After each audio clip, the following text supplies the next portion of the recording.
Oi, gente querida, gente boa. É uma alegria estar com você nesse último dia útil para a nossa sequência de exposição aqui em Mateus, no capítulo 8. Hoje, depois de termos vindo do acalmamento da tempestade, de tudo que precedeu, que está gravado aí, das lições relacionadas e do intrincamento contínuo das sequências do Evangelho, na evolução crescente dos ensinos de Jesus, como aqueles que vêm acompanhando desde o capítulo 1 para cá, tudo gravado aí no YouTube, viram e veem o desenvolvimento, a construção dessa arquitetura maravilhosa, em estado de mobilidade, de dinâmica permanente, que é o Evangelho segundo Jesus, para quem quer que queira guardar, aprender, entender e viver por meio dele. E hoje a gente chega daquela travessia que começou quando Jesus, no verso 18 do capítulo 8, disse que tinha muita gente em volta dele, que tinha um processo de fetichização se instalando, e ele decide ir para o outro lado. E não é algo raro, ele faz isso de tempos em tempos. Aí tem aquelas entradas, que aqui em Mateus são 2 episódios, no caminho entre o ver, que havia já um olhar se deformando de apreciação sobre ele, e a necessidade que ele impôs de irem para um outro lado, para quebrar, para fazer um resetting naquela situação. Houve aqui no Evangelho de Mateus a entrada dessas duas figuras, do escriba e do discípulo em potencial. E a gente viu que também no Evangelho de Lucas, no capítulo 57, tem uma terceira figura, que é aquele também com grande potencial para o discipulado, mas que quer colocar o seguir a Jesus como algo que venha depois de algumas explicações, de algumas justificativas, de alguns acalmamentos familiares e na parentela que ele esperava alcançar para poder então seguir a Jesus depois. Nós já vimos isto tudo, vimos o que aconteceu no mar, quando eles entraram no barco, e o choque que foi, e como Jesus repreendeu os ventos e as ondas, com aquela ênfase que o texto grego original dá numa espécie de soberania calma,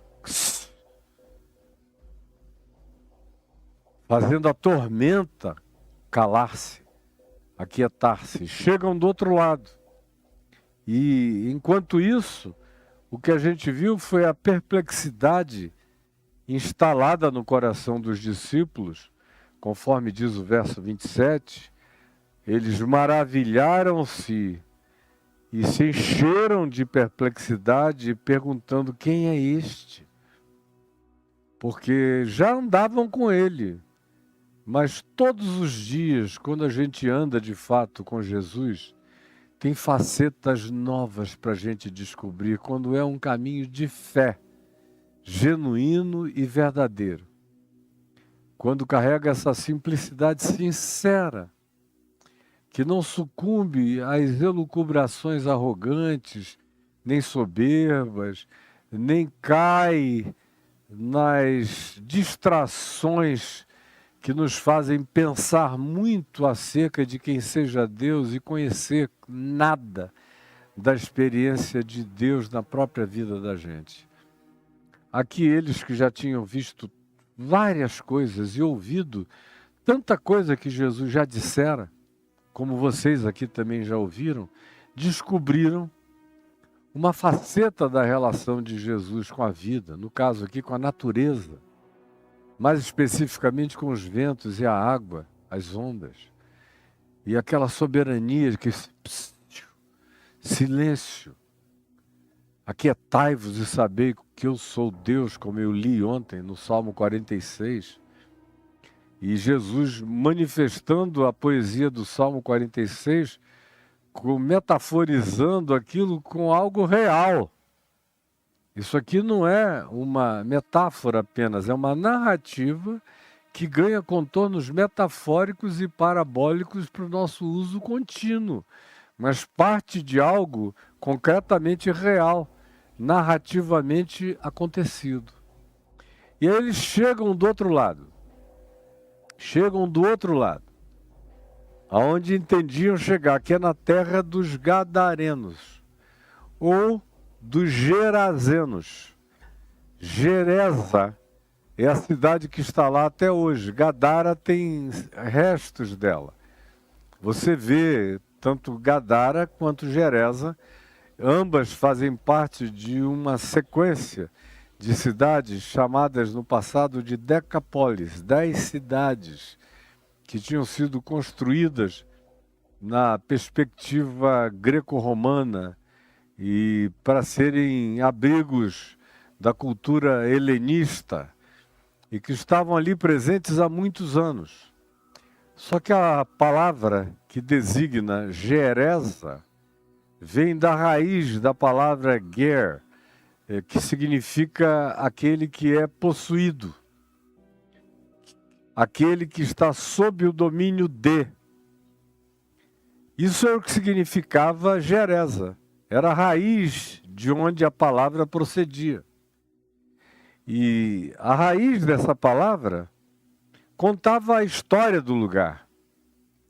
Porque tanto Gadara quanto Gereza, como praticamente todas as outras Decápolis, 10 cidades, incluindo Bet-Shean, do lado de cá do Jordão, que é também uma ruína digníssima de ser visitada, provavelmente a mais maravilhosa de todas elas sejam as ruínas de Gereza, Gadara e Bet-Shean, que é linda, bonita, está hoje na geografia política de Israel, no sul do Mar da Galileia, mas é na direção de Gereza e de Gadara que Jesus faz a diagonal, cortando de Cafarnaum para lá. E o texto aqui no verso 28 nos diz que quando ele chega nessa outra margem, na terra dos Gadarenos, ou na terra dos Gerazenos, como a gente vai ler em Marcos e em Lucas, no capítulo 8, tanto faz, as cidades eram próximas e as culturas eram idênticas. Vieram-lhe ao encontro 2 endemoninhados, diz Mateus, que são furiosos, violentos. E é Marcos, no capítulo 5, do verso 1 ao verso 20, que nos descreve com muito mais precisão o que aqui em Mateus é narrado, mas em Marcos tem um nível de detalhamento que me faz preferir levar você de Mateus 8 para Marcos, no capítulo 5, do verso 1 ao verso 20. Mas é o mesmo texto, é a mesma narrativa, é o mesmo episódio, só que em Marcos há detalhes que nos favorecerão muito mais do que aqueles que estão manifestos na narrativa imediata de Mateus. Então não há nenhum problema fazer essa alternância, especialmente quando se tratam desses 3 evangelhos, onde há muitas repetições de um nos outros. É aconselhável que se junte os 3 para que se forme um corpo cenográfico e de percepção dos elementos e das figuras de natureza mais emblemática em cada uma dessas narrativas que se superpõem, fazem overlapping e fazem apenas a história crescer na percepção de quem lê esses 3 evangelhos, comparando um com o outro. E aqui a de Marcos, como eu disse e repito, é onde você encontra o maior número de detalhamentos. Aqui Marcos começa dizendo entre mentes. Depois dos discípulos perguntarem: quem é este que até o vento e o mar lhe obedecem? Entre mentes, enquanto isso, eles chegaram, aportaram na outra margem do mar, na terra dos Gerazenos. Lá em Mateus é Gadarenos, aqui é Gereza, na terra dos Gerazenos. E como eu expliquei, tanto faz. Só que aqui em Marcos, por ser explícita a definição de que chegaram na terra dos Gerazenos, fica, a meu ver, mais interessante no que diz respeito à continuidade da história e a ambiência e a precedência de natureza histórico-cultural desse lugar e desses lugares, das Decapólis, das 10 cidades, e especialmente de Gadara e de Gereza. E dentre elas, Gadara e Gereza, Gereza ainda carrega esse nome que, como eu disse antes, vem da raiz de uma palavra que significa o possuído por, o dominado por. Porque, na realidade, essa cidade aqui adquiriu o nome da sua própria condição histórica. Porque, como eu já expliquei, e quem me ouve há décadas já leu isso em livros meus, como o livro Batalha Espiritual, que hoje tem o nome de Entre Mundos, mas é o mesmo livro Batalha Espiritual, Entre Mundos. Ou quem me ouviu numa quantidade enorme de falas, dezenas de falas, sobre a história e o inconsciente coletivo, que eu já fiz em vários eventos, congressos, como me lembro de tê-la feito uma semana inteira na Inglaterra, para os maiores missiólogos da Inglaterra e da Europa, e um corpo de acadêmicos reunidos para me ouvir, cerca de 600 deles, gente vindos de vários países da Europa, e eu propus pregar a eles durante aquela semana que passamos juntos, exclusivamente sobre Marcos capítulo 5, do verso 1 até o verso 20, o que nos levou uma semana inteira de detalhamentos que eu não poderei fazer aqui. Não é o caso, nem é o público. Era ali o caso e o público e a hora. Não é a mesma coisa entre nós agora. Mas o fato é que a narrativa de Marcos, definindo Gereza como palco principal dessas cidades, que variam entre Gadara e Gereza, Marcos prefere falar de Gereza, ou Pedro, que teria sido a fonte informativa original de Marcos, quando escreveu esse evangelho, que também teria sido o mais próximo da narrativa da época em que isso aconteceu e que viajou por tradição oral por alguns anos até virar texto, conforme nós temos aqui escrito e transcrito diante de nós. O fato de ser em Gereza enriquece muito mais a consciência do processo inteiro que trouxe Jesus a este lugar e que explica o ambiente e a relação de Jesus com esse homem, com os espíritos imundos presentes nesse homem, que se autodefiniram como legião, com os moradores do lugar, com a relação do homem ou dos homens possessos. Eram dois, mas tinha um que ganhou a preeminência, por ser o mais violento, por ser o que tinha maior importância histórica e significativa na percepção daqueles que eram os observadores embasbacados das ocorrências que estavam se desvelando bem diante dos olhos deles.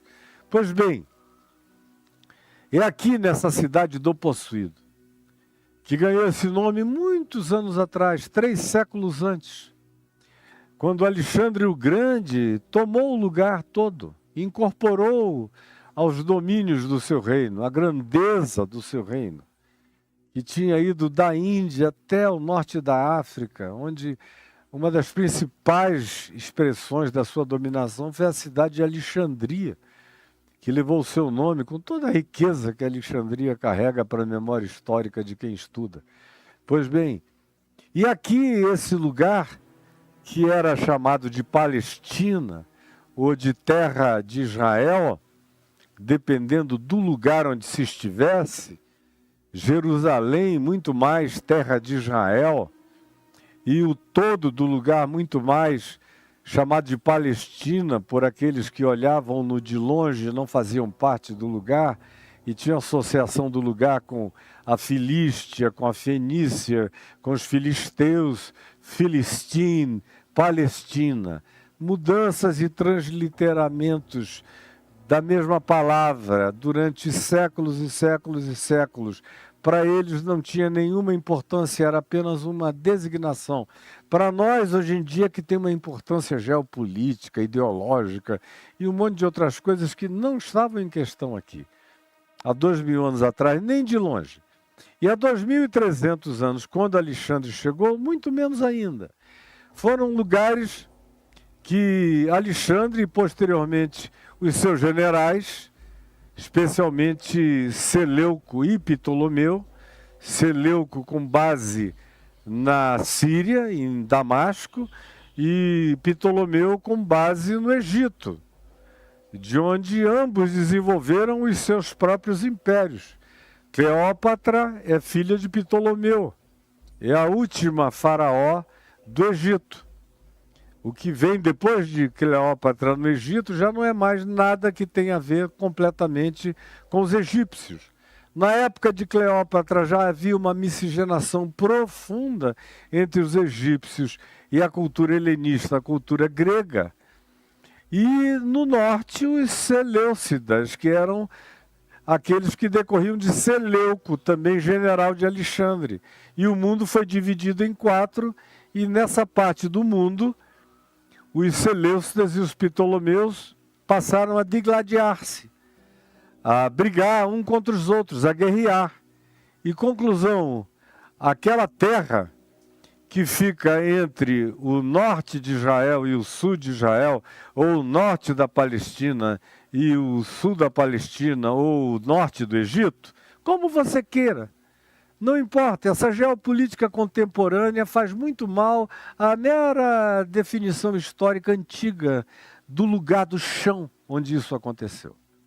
Então esqueça o hoje, vamos pensar em como era, no que importava para Jesus e nos dias de Jesus. O que importava é que esse lugar existia sob uma alternância contínua de guerras entre povos oriundos da mesma matriz de Alexandre o Grande e dos gregos. Mas eles queriam dominar o lugar. E quem quer que dominasse aquela região tinha uma dominação estratégica para garantir que não fosse invadido, fossem os ptolomeus pelos seleucidas ou os seleucidas pelos ptolomeus.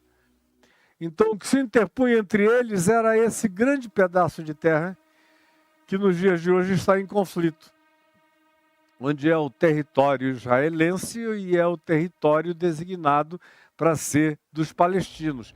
É esse pedaço de terra, incluindo a Jordânia atual. Por exemplo, Gerez e Gadara estão no que hoje é a Jordânia. E naquele tempo era apenas o território palestino ou o território de Israel, quanto mais próximo do Mediterrâneo fosse. Simples assim. Então eles estão na terra dos Gerazenos e dos Gadarenos. E que lugar era esse que mereceu ganhar esse nome de a cidade dos possuídos? A cidade dos possessos. Que lugar era esse? Foi um lugar durante 300 anos de alternância de dominação. Ora, os ptolomeus iam e expulsavam os seleucidas e dominavam aquelas cidades. Aí, depois de um tempo, havia um levante. Aí os seleucidas voltavam, expulsavam os ptolomeus e dominavam a cidade. E aí os ptolomeus voltavam e houve uma alternância de 200 anos disso. sob Seleucas, sob Ptolomeus, sob Seleucas, sob Ptolomeus. De tal modo que Gerasa assimilou o espírito da alternância política, da dominação, do controle, da opressão, do acachapamento, da dominação variada e da diluição identitária que aqueles povos carregavam, que aquelas pessoas carregavam. Elas não sabiam a quem elas pertenciam, onde elas eram. Elas estavam no mesmo lugar, mas o status quo mudava sobre a cabeça delas o tempo todo, já durante 200 anos.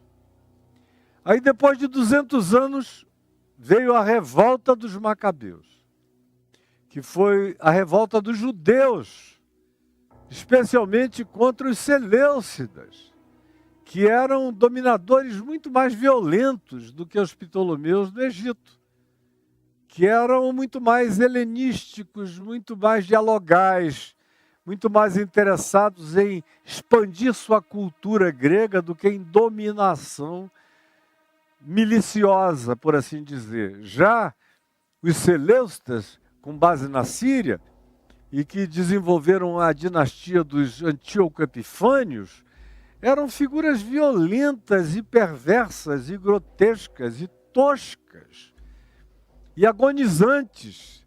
Quem quer que sob a dominação deles ficasse ou estivesse, sofria muito. Conclusão: Gerasa é o retrato psicossocial, psicohistórico dos últimos acontecimentos. Aí levantam-se os macabeus, que eram judeus. Aí impõem a dominação deles. Expulsam os gregos, Seleucidas ou Ptolomeus, quem quer que fosse, assambarcam aquele lugar e tentam impor, enfiar, como antes tinham feito, tentando colocar aos locais a cultura greco-romana, especialmente a cultura grega ainda, cultura abaixo na goela deles. Agora vem os judeus nesse período chamado Revolta dos Macabeus, que durou menos de 100 anos, mas teve um período de prevalência onde eles, em lutas constantes, conseguiram dominar um pedaço de terra e ter alguma soberania sobre esse pedaço de terra e sobre Jerusalém. Eles colocaram seu patão lá também. Foi mais uma dominação monoteísta, religiosa. Aí, de repente, os macabeus são desbancados, porque chegaram os romanos.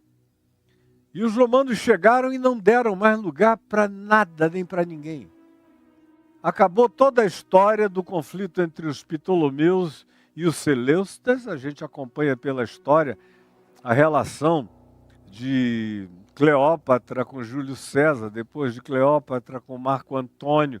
São os estertores daquela civilização grega helenística no Egito, tanto quanto dos Antíoco Epifânios na Síria, dos que decorreram de Seleuco, portanto dos Seleucidas. Espero que você esteja me entendendo. Parece confuso, mas não é não. Quem está prestando atenção está entendendo tudo. Pois bem, chegam os romanos agora, 60 anos antes de Cristo. E botaram a patona deles, e botaram uma legião deles, formada de 5 a 6 mil soldados naquela região, de Gadara e de Gerasa. Tinha uma legião romana, estabelecendo a Pax Romana, a paz romana, que acontecia se você se submetesse completamente aos romanos. Se não houvesse insurreição, levante, sublevação, tentativa revolucionária, revolta, qualquer reatividade, então o que prevalecia era a Pax Romana, com as leis romanas, que são leis que até o dia de hoje ainda orientam muitas constituições no mundo inteiro. Mas era do jeito romano. Paz e ordem social mínima, desde que vocês se submetam a nós.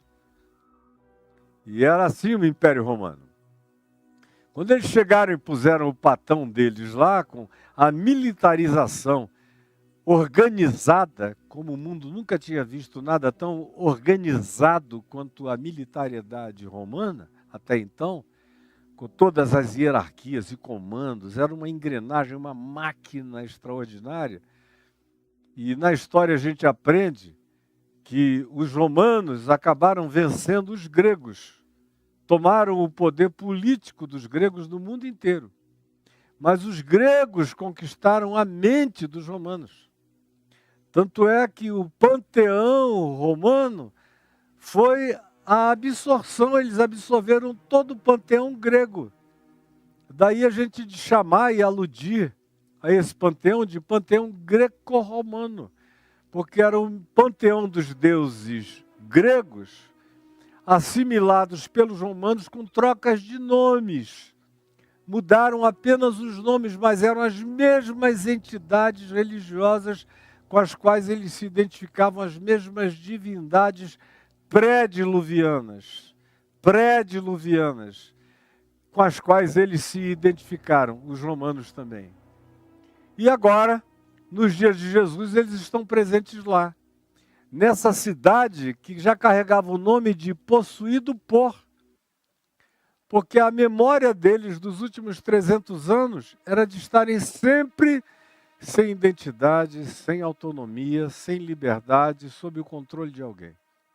O tempo todo. Com esfacelamento, com uma esquizofrenia de mente, de pensamento total. De modo que eles não sabem nem quem eles são. Eles são todos. Eles são muitos. Eles são quem queira e quem venha e quem tenha mais poder e domine. De tal modo que a cidade ganhou o nome disso.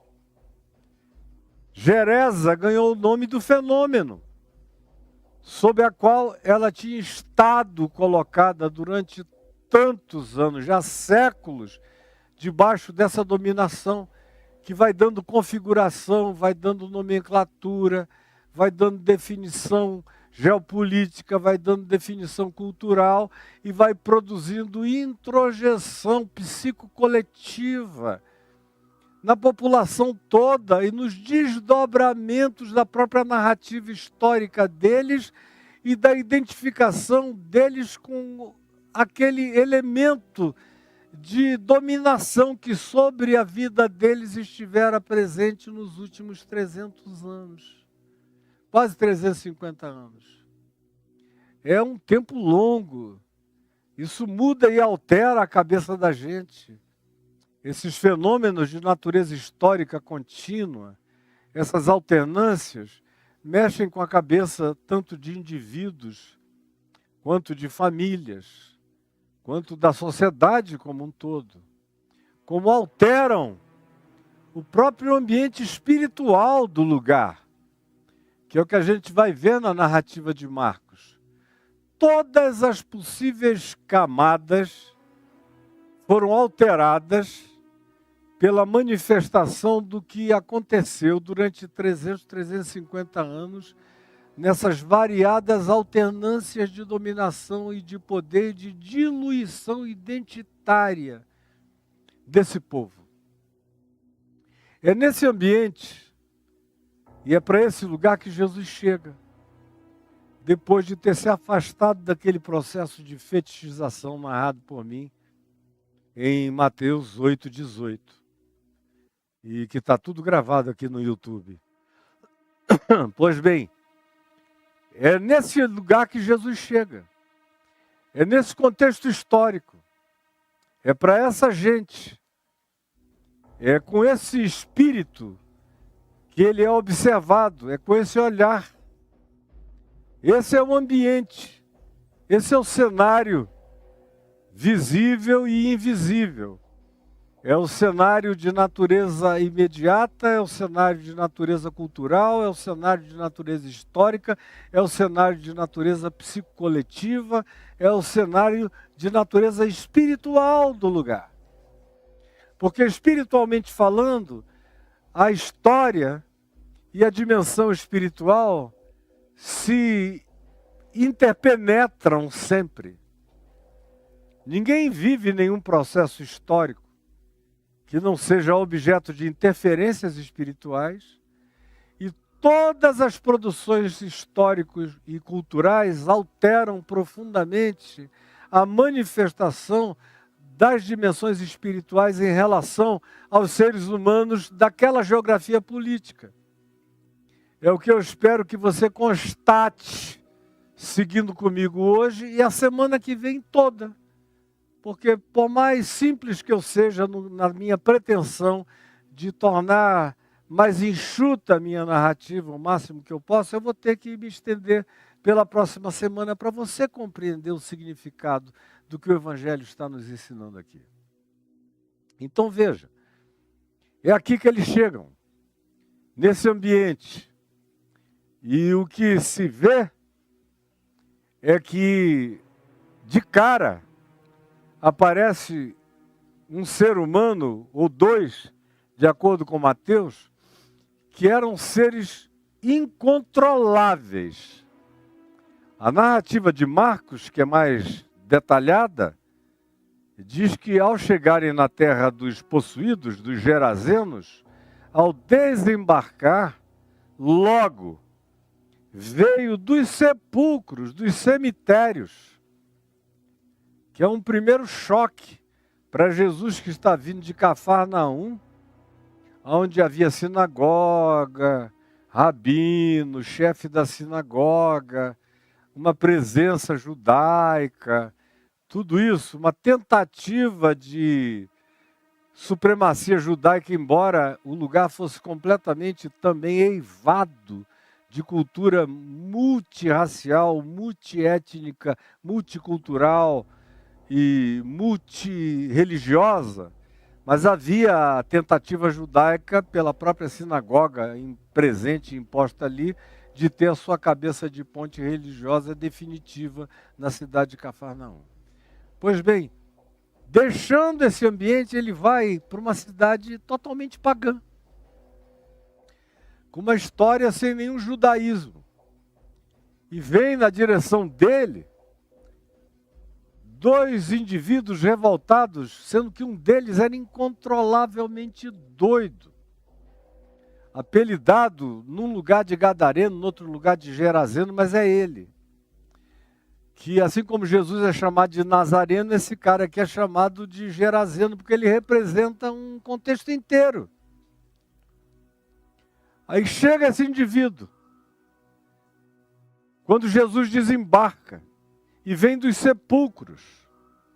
O que para um judeu, se Jesus levasse o judaísmo a sério, se Jesus, como outro dia um rabino querido, com quem eu falo de vez em quando, e que tem o meu carinho, num podcast tentou me dizer que Jesus obedecia toda a lei judaica, eu falei, cara, não faça isso.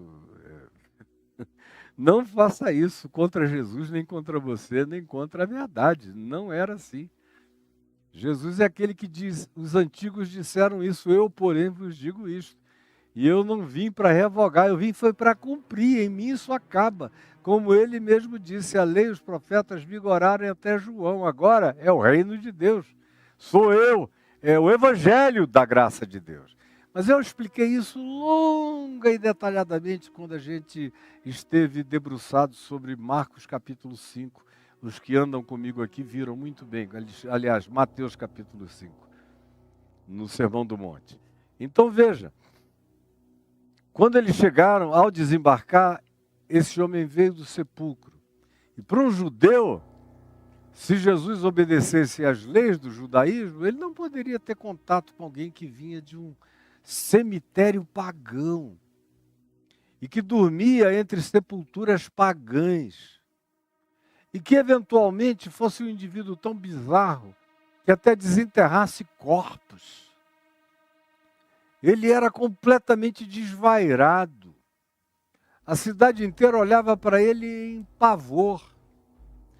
Até porque na narrativa ele não só vem dos sepulcros, mas é mais do que isso.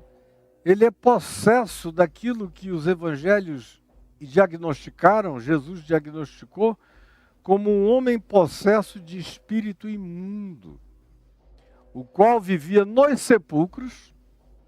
Ele não passava pelos sepulcros, ele vivia nos sepulcros. Ele escavava a terra. Ele, como eu disse, eventualmente pegava pedaços de corpos.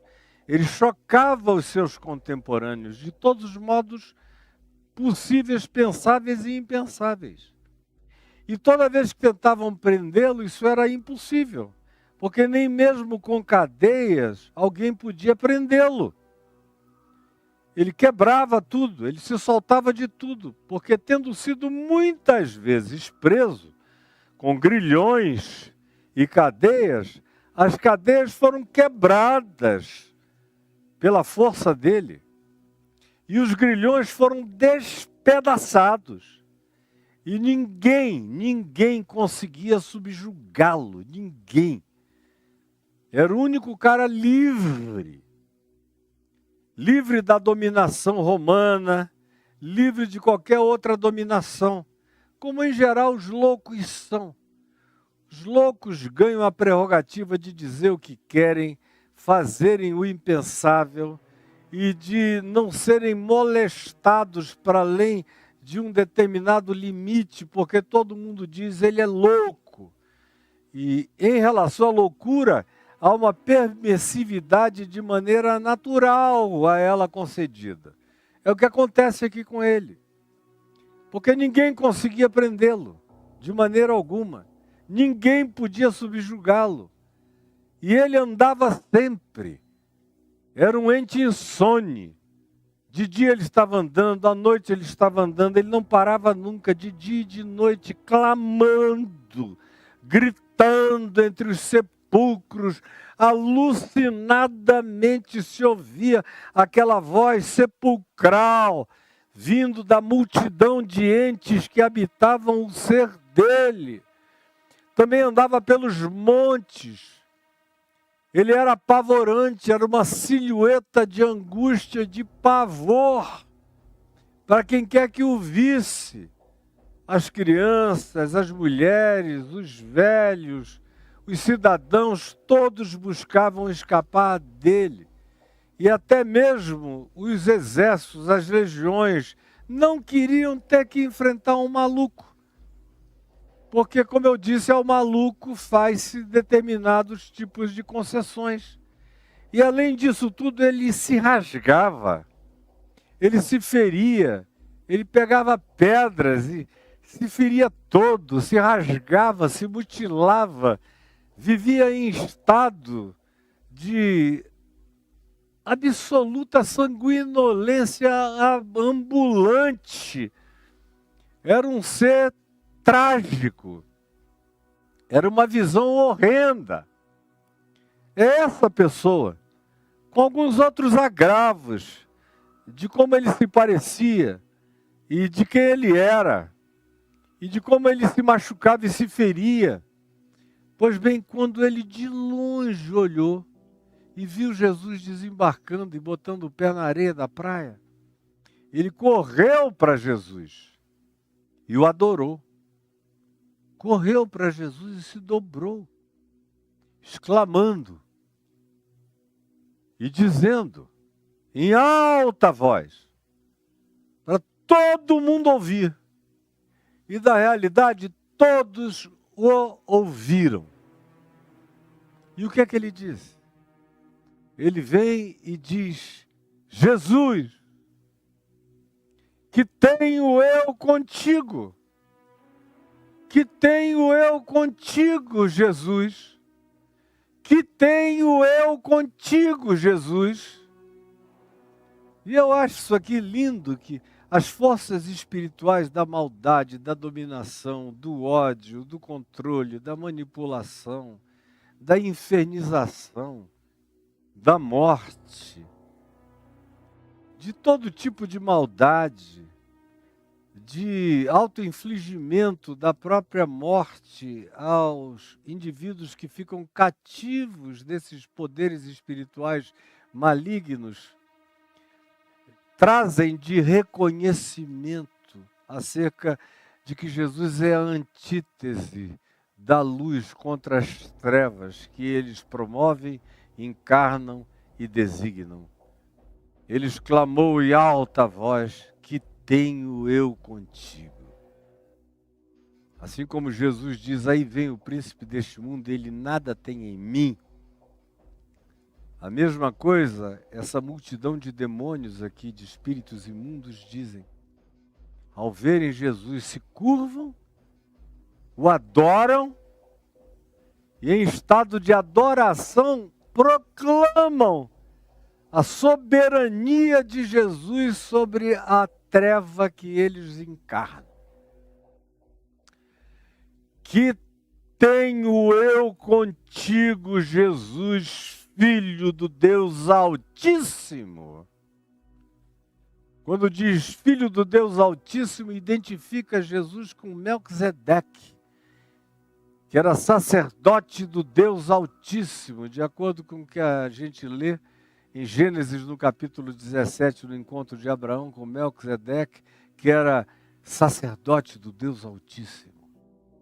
E os demônios aqui identificam Jesus com esse sacerdócio superior, que está acima do sacerdócio dos levitas, de Israel, dos judeus. Como diz a Epístola aos Hebreus, é um outro nível, é uma outra camada, é uma outra ordem de natureza universal, que não tem nada a ver com o DNA de Abraão, nem com os genes de Abraão, nem com a etnia dos judeus. Quem é de Jesus serve a algo superior aos judeus, ao judaísmo, ao DNA de Abraão. Qualquer outra coisa dessa natureza fica mínima e se torna irrelevante. Até os demônios sabem disso, menos os crentes. Até os demônios sabem disso, menos os crentes, especialmente os de hoje. Que temos nós contigo, que tenho eu contigo, Jesus, Filho do Deus Altíssimo, do Deus de Melquisedeque. Conjuro-te por Deus que não me atormentes. Em nome de Deus eu te peço, não me julgues, não me atormentes. Não determines o meu juízo agora aqui, porque eles sabiam que seriam julgados por Cristo Jesus. Juiz de vivos e de mortos. Sabiam. Aqui há uma escatologia pré-declarada. Há um estado de escatologia futura já pré-designada, já pré-definida, já pré-compreendida, pré-afirmada, pré-sabida. Conjuro-te por Deus que não me atormentes. A própria presença de Deus é o inferno do diabo e dos demônios. O pisar de Jesus naquele lugar, a paz de Jesus, a luz de Jesus, a graça de Jesus, a chegada de Jesus já é o inferno dos demônios. Não precisa de nada além da chegada de Jesus. A chegada de Jesus já convulsiona todos os infernos possíveis, em todas as suas camadas e dimensões. Essa é uma declaração importantíssima, que ecoa de dentro do mundo espiritual mais profundo para nós, hoje, e em qualquer tempo e em qualquer hora. Que tenho eu contigo, Jesus, quem diz é o Espírito imundo múltiplo, Filho do Deus Altíssimo, acima de todas as outras expressões de divindade, ou de sacerdócio, ou de religiosidade, muito acima dos levitas, e acima da religião de Israel, e acima do gênio de Abraão. Abraão se curvou diante de Melquisedeque para quem ele deu o dízimo e pediu a bênção de Melquisedeque, e o escritor de Hebreus diz que é o superior que abençoa o inferior. Portanto, o escritor de Hebreus diz: a gente faz parte de uma ordem superior à ordem religiosa de Abraão, dos judeus. Tudo isso passou. Só não compreende quem não quer. Os demônios entenderam, mas você não, até o dia de hoje, aparentemente. Que temos nós contigo? Conjuro-te por Deus que não me atormentes. Porque Jesus dissera, Jesus já tinha dito, quando ele veio correndo, ou ambos vieram correndo e se jogaram aos pés de Jesus, antes de pronunciarem qualquer coisa, Jesus já tinha dito, espírito imundo, sai desse homem. A prevalecer a narrativa de Mateus, na nossa compreensão, seria espírito imundo, sai desses homens. Embora houvesse um que fosse um protagonista muito mais assoberbado da carga demoníaca do que o outro, que é esse que Marcos escolhe para ser o principal da história narrada aqui nesse evangelho. Jesus disse, espírito imundo, sai desse homem. E perguntou-lhe, Jesus perguntou, qual é o teu nome? Primeiro Jesus vem e diz, espírito imundo, sai desse homem. Interregno. Os espíritos então disseram, que tenho eu contigo, Jesus, Filho do Deus Altíssimo, conjuro-te por Deus que não me atormentes. Porque antes Jesus tinha dito, espírito imundo, sai desse homem. Então perguntou-lhe Jesus, qual é o teu nome? Respondeu ele, Legião é o meu nome, porque somos muitos, muitos. Somos principados e potestades que se acumularam com a invasão dos Ptolomeus, com as invasões dos Seleucidas, com a troca de ódios e ódios e ódios, com o acumulado secular de iras, de frustrações, de dominações, de introjeções, de culpas, de raivas inconfessas, de dominações as mais distintas e variadas, com a nossa boca calada. Nós somos agora aqueles que estão sob o domínio da legião romana. Qual é o nosso nome? Qual é o meu nome? E ele é o único que podia denunciar a presença da legião romana, politicamente falando ali, sem ser perseguido. Porque também o louco pode falar o que queira dos problemas e questões políticas. Só o são é que não pode, porque esse é morto ou preso. Mas o doido pode dizer o que queira. E ele denuncia a presença da legião romana, se identificando agora com os romanos. Nós vamos ver mais tarde o vínculo profundo, declarado textualmente aqui no Evangelho por esses mesmos espíritos, entre eles e a dinâmica psicocultural coletiva daquele ambiente de Decapólis, de Gerasa, de Gadara e das outras cidades. E desse mundo de transferências de poder e alternância de domínios, que diluíram a identidade desses povos e dessa gente, desses indivíduos, dos quais esse cara é o principal representante da angústia deles. E aqui eu abro um parêntese. Um parêntese dos muitos que eu vou ter que abrir, para a sua melhor compreensão. Que parêntese é esse? Você está aí me ouvindo? E eu queria dizer que na sua casa esse mesmo fenômeno não acontece.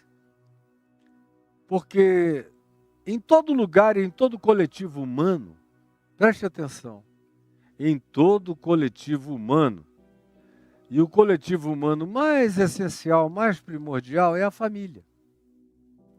São as figuras parentais, é pai, mãe, avô, avó, é a figura da família extensiva, tios, tias, irmãos e primos. Pai, mãe, irmãos fazem parte dessa família nuclear e tem a família extensiva, dessa parentela mais ampla. E depois a gente tem os círculos concêntricos de natureza cultural, à volta da família, à volta da parentela, vem o elemento de natureza religiosa, frequentemente, seja de que origem religiosa venha a ser esse fenômeno, mas em geral é a família, a parentela, a religião, a cultura folclórica circundante, nas narrativas que viajam de maneira oral, contada e cantadas em músicas, em danças, em expressões as mais diversas, em textos, em poemas, em narrativas, em mitos, em lendas. Tudo isso é o que carrega a memória da angústia humana, das crenças humanas, das aflições humanas, de qualquer que seja a natureza construtiva ou destrutiva da arquitetura histórica de um povo, e também de um indivíduo, e também da sua vida. Por isso é que eu pedi o parêntese para dentro da sua casa. Porque em toda família tem sempre aquela pessoa que a gente chama de ovelha negra da família. A ovelha negra da minha família. Quem é a ovelha negra da família? Eu pergunto a você, quem é a ovelha negra da sua família? Praticamente, em toda a família nuclear, tem uma ovelha negra. Às vezes até o pai, que já é a ovelha negra da família dos pais dele. E casou, maltrata a mulher, tem filhos que querem se diferenciar dele, do pai, e dizem, não, lá em casa, por incrível que pareça, a ovelha negra é o papai. Porque ele já é o representante de um outro grupo em relação ao qual ele se tornou a grande dissidência de natureza cultural, psicológica, espiritual, familiar e parental. Na maioria das vezes, essa designação recai sobre um filho da família. Especialmente famílias com mais de 3, 4, 5 filhos. É quase impossível você ter uma família de 4, 5, 6 filhos, que alguém não seja designado como ovelha negra lá de casa. Me diga se é ou não é assim na sua casa e na sua família. Me diga se você não se identifica com essa conversa. Ou se você própria já não foi assim chamado ou designado. Ou se você mesma, ou você mesmo, já não designou assim um irmão mais velho, mais novo, uma irmã. É a menina que nasce de uma família cheia de pudicícia, de pudores, de morais.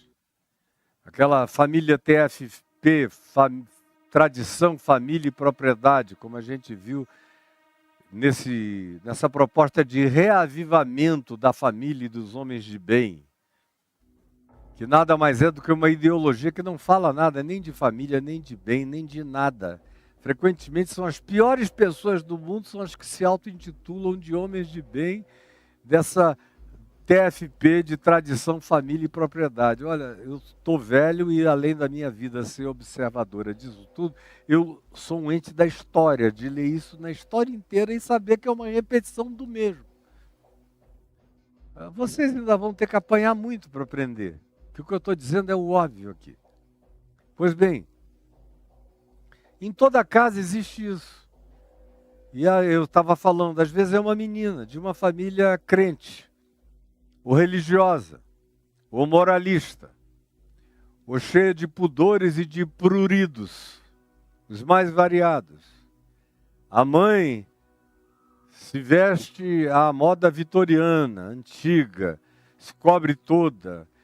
O pai é todo exigente, tenta criar os filhos com protocolos terríveis. A maioria dos filhos se submete com muito medo, muita raiva, mas em silêncio raivoso, frustrado. Você sabe do que eu estou falando. E existe aquela figura que não aguenta, que não suporta. Quando é o caso de ser uma menina, a mãe dela que se orgulha de dizer que casou virgem. que só teve um homem na vida, ela já está dando para todo mundo desde 13, 14, 15 anos de idade. Ela adora escandalizar os irmãos, transar com os amigos deles, deixar os pais com o cabelo em pé.